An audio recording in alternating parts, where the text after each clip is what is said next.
Hello and welcome into today's edition of League Winners Fantasy. It is Tuesday, June 24th, and we will be concluding the AFC Divisional breakdowns with the AFC West. Before that, I like to look if there's any news around the NFL, and there isn't really. The mandatory minicamps have wrapped up, and we've headed into summer break for the NFL, which means the next time we'll see these teams will be in full pads, and we'll get to actually kind of see where these depth charts have shaken out and who's really making the biggest impacts. So that means we can jump right into the AFC West, starting with the Chargers. Now, a couple notes on the Chargers. Two new running backs. Jim Harbaugh, head coach of the Chargers, obviously loves to run the ball from his time at Michigan. Even last year with the Chargers, we saw J.K. Dobbins start off the year phenomenally before his injury.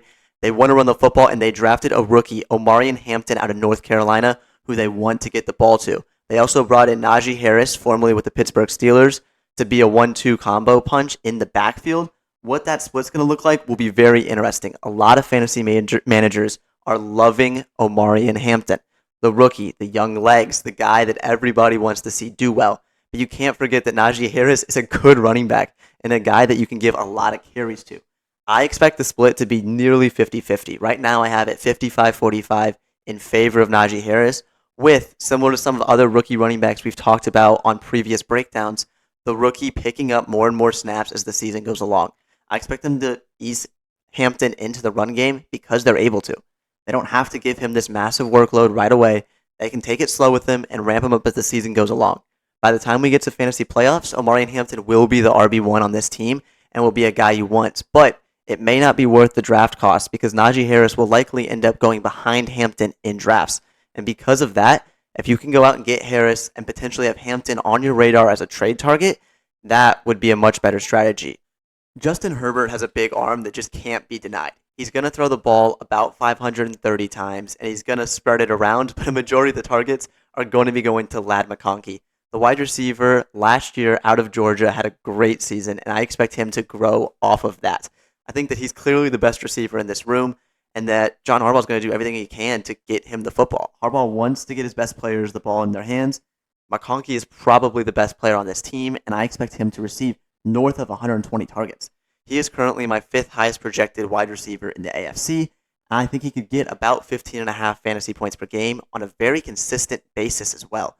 That's the difference between him and the running backs. The running backs are going to have more fluctuation because they are kind of equaling each other out, whereas McConkey doesn't have any of that competition and is going to be dominating from that spot out of the slot.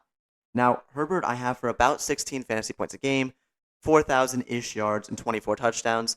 I think he's going to have a very productive year as an NFL quarterback. Fantasy-wise, that isn't necessarily the production you want to see. He's below a lot of other guys, including in his division, Bo Nix, and I have him below Justin Fields as well, just because the rushing upside isn't there. We've said it for years that if Herbert can run, he'll be a great quarterback, and he has the athleticism. He just hasn't done it very much, and I don't expect that trend to change. Another new addition to this offense is Trey Harris out of Ole Miss, getting drafted this year. Going to play wide receiver. They also brought in Mike Williams. Both of those guys, more than anything else, take away from the leap we saw from Quentin Johnston last year. Quentin Johnston was very strong, got a lot of targets, wasn't great at catching the football, but if you get the ball enough, you're going to be productive in fantasy. Don't expect that again this season. His targets are going to go way down with more weapons in this offense, and I project Trey Harris to take the most of those. I have him for 88 targets, a very strong season. If he can get the 5 touchdowns I have projected for him, he can be a flex play in your lineup if Justin Herbert throws the ball as much as I'm projecting as well. The tight end room is the last thing to look at here. Tyler Conklin was added to a room that already has Will Dissly. It'll be interesting to see how those guys split. I liked Tyler Conklin a lot last year with the Jets. This offense is obviously a very different setup, and Justin Herbert isn't Aaron Rodgers. So it'll be interesting to see how those targets get split up. I think that these two tight ends take targets away from each other and end up neither of them being productive, which is unfortunate as they're both very strong tight ends. But because there's two of them, I don't think they can both make it work in the offense with McConkey and potentially Harris taking so many targets. I did mention Mike Williams. I don't think he has very much of an impact. He's a deep ball threat. He'll have games where he's productive, but as a whole, he will not be a guy that's a starter on your fantasy team. And that does conclude the Chargers offense. The most exciting things being McConkey and Hampton, the rookie. But to get started on the Raiders, this is a team where everything changed. New head coach in Pete Carroll, new quarterback in Geno Smith, and new running back in Ashton Jeanty. That's the guy everyone's talking about. The rookie out of Boise State who dominated college football is now in the NFL. And what's it going to look like? I don't know, but I don't think it's going to be as good as people expect. That's not taking anything away from Ashton Jinty, the player. It's just what's going to happen in the passing game for the Raiders, and is there going to be enough not loaded boxes that Jinty can run through? Now, when I say not what everyone thinks, I don't think he's going to be bad. I've been projected for over 1,300 yards on the ground and 12 touchdowns, as well as another 100 yards through the air. And so I think that he's going to have a great season. I do think he may end up being overdrafted. The name and the fact that he's young are going to push him up draft boards. He's going to be a first round pick and potentially an early one. I personally, at this point in the season, am not willing to pay that cost. The other running back here is Raheem Mostert, a big play guy, not a grinder, not going to steal touchdowns from Genty, but a guy that will be able to give him a little bit of work. Pete Carroll did come out and say he wanted a committee. I don't believe that for a second. He says, "You saw my committees when he was in Seattle." He gave Marshawn Lynch that football every time except for the one time it mattered. And so I expect him to do the same with Ashton Genty. Geno Smith at quarterback could be a good thing for receivers and tight ends like Brock Bowers. Geno Smith is going to throw the ball around. He's not going to run it. He's going to be a good quarterback, not a fantasy threat at all. But if he throws for 4,300 yards and 24 touchdowns, that's going to give the receivers plenty of opportunities. And I am going to start with Brock Bowers because the numbers I had projected for him were remarkable. Almost 18 fantasy points a game, more than 5 more than any other tight end I have statted in the AFC, which is ridiculous. If he can actually have this production, we're looking at prime Travis Kelce levels of dominance in fantasy, and that's what you want. I'm not a big fan of drafting a tight end or quarterback early, but with Brock Bowers potentially being this strong, he's a guy you could absolutely pull the trigger on. 1,300 yards and 8 touchdowns is my projection for him on 123 catches. I think he's just clearly the best player on this offense, outside of potentially Ashton Genty, but out of the receiving options, it's Brock Bowers by a mile. Michael Mayer's also there at tight end, but he's just going to be a good player and not a fantasy relevant anything. The wide receivers, Jacoby Myers is a good football player. He's going to get over 100 targets, potentially almost 900 yards, but it's just how consistent is he going to be? I expect a lot of fluctuation here. I talked about it with the running backs, the wide receivers. Jacoby Myers is the best player, but Trey Tucker I like a lot, and Jack Beck's the rookie who they brought in. They're going to get the ball. Depends on who's Geno's feeling. You saw it last year in Seattle, where he was throwing the ball to DK Metcalf, Jackson Smith and Jigba, and Tyler Lockett. There were games where each guy had a big game. It just depended upon who was open. And I think Jacoby Myers can get open the most out of these guys and will therefore have the best season. But Trey Tucker absolutely has the ability to get separation. And all of them are playing at best second fiddle to Brock Bowers. So I don't think any of them are going to be massive players. But Jacoby Myers around 11 points and Trey Tucker around 9 points. Both guys you could have on your team and have as options to play. Not guys that you're going to be excited about drafting. And the Raiders were a very easy team to stat out because they have their guys. They know exactly who they want to have the football. And it's not a complicated offense. The next offense is the Chiefs. I had so many questions while statting this team out, such as who's going to get the ball, because they have so many weapons that are on similar levels talent-wise, as well as so many questions with age and injury that I didn't know what to do with a lot of these guys. But obviously, the Chiefs start with Patrick Mahomes. He's a great football player. The question is, how much is he going to be able to do this year with this offense? Is it going to be him airing it out to a certain player, airing it out to everyone, or is he going to be mixing in? Who knows what's going to happen? He's had great fantasy seasons. He's had letdowns. This year, I have him at about 18 fantasy points per game, coming in at about 4th in the AFC. Obviously, a lot of good NFC quarterbacks to go still, but 4th in the AFC, 4,500 yards, 31 touchdowns, a little bit of work on the ground. He's a great football player. At the end of the day, you can't draft on name value, though. Patrick Mahomes is the big name, the arguably best player in football. That doesn't mean he's going to lead your fantasy team to a victory. And a lot of people, especially people new to fantasy football, will see that name and draft Patrick Mahomes just because he's Patrick Mahomes. Don't fall into that trap. The running back room has questions. Is it going to be Kareem Hunt again? Last year, he was the leader in this backfield, but Isaiah Pacheco was injured. They also brought in Elijah Mitchell. These questions have me turned off from all of these guys at this point in the offseason. All of them are good players. Elijah Mitchell probably the worst of those three and will receive the least work. But I like Pacheco a lot and expect him to lead the backfield. But I think Hunt's right there behind him, and I think Hunt gets more work through the air. So I think those two will be very balanced, will kind of counteract each other a lot of weeks. You'll be frustrated that your guy didn't get the rushing touchdown from the goal line. But still, all good football players, all with the potential to have big seasons. As training camp fully comes into play and we can see these guys in pads, we'll see who's running with the first team, who's getting those third down reps, and be able to better project where these guys will end up.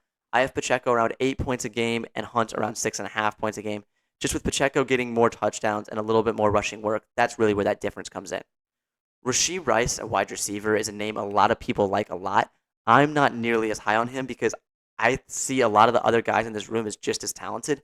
I do have him leading the room and leading in targets with 104, second to only Travis Kelce. But there's other guys in this room that are so talented. Xavier Worthy out of Texas last year was the rookie, entering his second season. Hollywood Brown, Marquise Hollywood Brown, coming fully healthy for a season. And they drafted Jalen Royals this year. They have receiving options, not to mention the tight ends, Travis Kelce and Noah Gray. They have so many guys to spread the ball around to. He could come in, Rashee Rice, that is, way below that target number. If he can get that many targets, he'll go for about 13 fantasy points a game and have a great season that you're more than happy with. But if he doesn't get there, and it's Xavier Worthy, or it's Brown, or it's Kelce, that would be not a surprise to me. And it makes me very hesitant to draft him despite the projections. And this is a great time to remind you that even if you think a guy is really good, but maybe not as good as someone else, or you project them to do well, but you're nervous about that, that doesn't mean you have to draft the guy there. Let them slide. Let somebody else take the risk. Now, if you think Rashee Rice is going to hit these numbers, draft him wherever he goes. I think right now it's going to be about a fourth-round pick to get him. If he's fully healthy, which reports are he is, he's a guy that could be a very good player. I like Xavier Worthy more. If I was drafting a Chief, Xavier Worthy would be the guy I'm drafting. The big play threat, Mahomes has the arm to get the ball downfield. Worthy's going to have some big weeks, and that's what you want from him. He's not going to be going at a spot where you need him to start on your team. You can plug him in if he ends up being the guy. He's the Chief I would probably end up be targeting most in drafts. The tight end room, I mentioned Kelce. He's actually the second tight end behind Bowers at 12.5 fantasy points a game. Until he falls off the cliff, I'm going to keep projecting him high. You can say he's getting older. All of that's true, but he's still producing. And until he stops producing, I expect him to be a great fantasy asset. I'm probably not going to be the guy to draft him there, though. Like I said with Rice, there's so many questions that I don't want to be the one to take the risk and just have to maybe live with the consequences of wasting an earlier pick than I'd like on a player that doesn't produce. Noah Gray's the other tight end. He just does just enough. Once again, another name that does just enough to make you kind of mad that it wasn't your guy that caught the touchdown. You're not going to be drafting Noah Gray, but if Kelce were to go down, he's more than talented enough to fill his shoes and be a productive player, and just a name to keep an eye on as the season goes along. Now, the last team out west is the Denver Broncos, a darling last year with then rookie quarterback Bo Nix, who I have projected ahead of even Justin Herbert at just under 18 fantasy points a game, 4,000 yards, 27 touchdowns, another 400 yards on the ground. He's a good player, and they're producing weapons over there for him. On offense, they drafted R.J. Harvey this year. They drafted another wide receiver this year, and they just have more options for him to get the ball to. I expect him, already having a full year under his belt in the offense, to produce in this system for Sean Payton and do very well for that. I don't know where he's going to end up being drafted, but he's a quarterback you could absolutely target with that rushing upside and a strong arm to kind of combine and be that complete player. The running back room here is very interesting with R.J. Harvey. R.J. Harvey's here. They just signed J.K. Dobbins last week, and they still have Jaleel McLaughlin as well as Audric Estime. A lot of guys in this backfield. My thought is, why bring in J.K. Dobbins if you're happy with what you have? One of those running backs is going to get cut. My prediction right now is Estime, but it could be McLaughlin. If it is Estime that doesn't make the roster, I think that leads to a very balanced backfield. McLaughlin's the receiving back, gets it done through the air. J.K. Dobbins proved last year he can run on the ground very strong, but he is also injury prone. R.J. Harvey's the rookie out of UCF, a little bit older, but still a very strong player. It'll be interesting to see how these guys are balanced. I expect them to be very balanced. A lot of people are pointing to Harvey and saying he's the one in a Sean Payton offense. That's going to mean he's going to score a ton of fantasy points. If you look at Alvin Kamara as the example of the guy that did that, he had a lot of work through the air. R.J. Harvey is not a passing back. He's not going to get a lot of catches, not going to get a lot of targets. I only have him projected for 20 targets. I think he is going to be good and lead the team in rushes, probably from the get-go. But I think J.K. Dobbins cuts into his work just enough, and McLaughlin takes enough of the passing work that we're not seeing a phenomenal season from R.J. Harvey. I expect him to be a bust this season and be a guy that's extremely overdrafted and people look back on and regret taking him. Now, in the receiving room, Courtland Sutton is still the one. He's head and shoulders above any other receiver on this team. I have him for actually a little bit ahead of Rashee Rice, and I think he's going to have a good season. I don't think there's a lot of risk in him either. He's going to get production. He's going to be consistent. That's very important in fantasy. Marvin Mims is the opposite of that. He is a big play threat. Sean Payton says they want to get him the ball more. I don't believe it until I'll see it. They have Vele, Troy Franklin, Pat Bryant, so many different guys that are going to do just a little bit. I think Cortland Sutton's really the only draftable wide receiver on this team, in my opinion. Evan Ingram was brought in out of Jacksonville at tight end, another new weapon for Bo Nix, and a guy that can catch the ball from the tight end spot and be very good. I expect Bo Nix to go to him early and kind of start to develop that rapport with him. I have him as the second highest targets, but just because there are so many mouths to feed, he's not as high as some of the other tight ends we've seen. I think he'll be a very good player. His draft price as we get closer to the season will really determine whether or not he ends up on my teams, just because he's an upside guy, but someone I'm not drafting over some of the other tight ends that have been discussed already in the AFC, let alone the NFC. I'm still taking a Dalton Kincaid over him. I would take a Hunter Henry over him. Some of those guys I would be taking over Evan Ingram. But Evan Ingram has a higher ceiling than at least Hunter Henry, because if he develops that rapport with Bo Nix, he's going to be a very strong asset in this Broncos passing game. And it's a team that I expect, despite the new running back additions, to throw the ball a lot. I have Bo Nix for almost 590 passing attempts, and I expect them to really just fling this football all over the field. That concludes our AFC divisional breakdowns. Next time we will start in the NFC. 4 more divisions to go. From Dalton Sailings, thank you for tuning in to the League Winners Fantasy Show.